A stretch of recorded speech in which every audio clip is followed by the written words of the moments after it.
കണ്ണൂർ തലശ്ശേരിയിൽ 6 കിലോമീറ്റർ അകലെ ബോട്ട് കടലിൽ കുടുങ്ങി. കാഞ്ഞങ്ങാട് നിന്നും താനൂരിലേക്ക് പോകുന്ന ബോട്ടാണ് എഞ്ചിന് തകരാർ സംഭവിച്ച കടലിൽ കുടുങ്ങിയത്. കോസ്റ്റൽ പോലീസും നാവികസേനയും ചേർന്നുള്ള രക്ഷാപ്രവർത്തനം മണിക്കൂറുകളായി തുടരുകയാണ്. അർജുൻ കല്യാടാണ് വിശദാംശങ്ങളുമായി ചേരുന്നത്. അർജുൻ, രക്ഷാപ്രവർത്തനം തുടരുകയാണ്. ബോട്ടിൽ എത്ര പേരുണ്ടായിരുന്നു?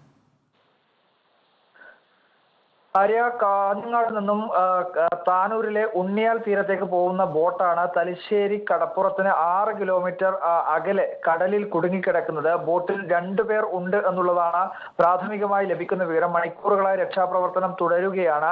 എന്തായാലും ഇപ്പോൾ കോസ്റ്റൽ പോലീസും നാവികസേനയും മണിക്കൂറുകളായി ഇത്തരത്തിൽ പരിശോധന നടത്തുകയും ചെയ്തിട്ടുണ്ടായിരുന്നു. എന്നാൽ ഇപ്പോൾ ഹെലികോപ്റ്ററിൽ അവരെ രക്ഷപ്പെടുത്താനുള്ള ശ്രമമാണ്. കാരണം ബോട്ട് ഉപയോഗിച്ചുകൊണ്ടുള്ള രക്ഷാപ്രവർത്തനം വളരെ ശ്രമകരമായതുകൊണ്ട് തന്നെ ഹെലികോപ്റ്റർ ഉപയോഗിച്ചുകൊണ്ട് ഈ ബോട്ടിൽ കുടുങ്ങിക്കിടക്കുന്ന 2 പേരെ രക്ഷപ്പെടുത്താനുള്ള ശ്രമമാണ് നടത്തിക്കൊണ്ടിരിക്കുന്നത്. എന്തായാലും നാട്ടുകാരുടെയും കോസ്റ്റൽ പോലീസിന്റെയും നാവികസേനയുടെയും എല്ലാം ഇപ്പോഴുമുള്ള രക്ഷാപ്രവർത്തനം തുടരുകയാണ്. കാഞ്ഞങ്ങാട് നിന്നും കച്ചവടം ചെയ്ത് ബോട്ട് താനൂരിലെ ഉണ്ണിയാൽ തീരത്തേക്ക്, അതായത് ഉണ്ണിയാർ കടപ്പുറത്തേക്ക് എത്തിക്കുന്നതിന് വേണ്ടിയാണ് ഈ 2 പേർ ഇത്തരത്തിൽ, ഇവരുടെ പേരോ മറ്റു വിവരങ്ങളോ നമുക്ക് ലഭ്യമായിട്ടുമില്ല. 2 പേർ ഇങ്ങനെ കുടുങ്ങിക്കിടക്കുന്നു വിവരങ്ങൾ മാത്രമേ ലഭിക്കുന്നുള്ളൂ.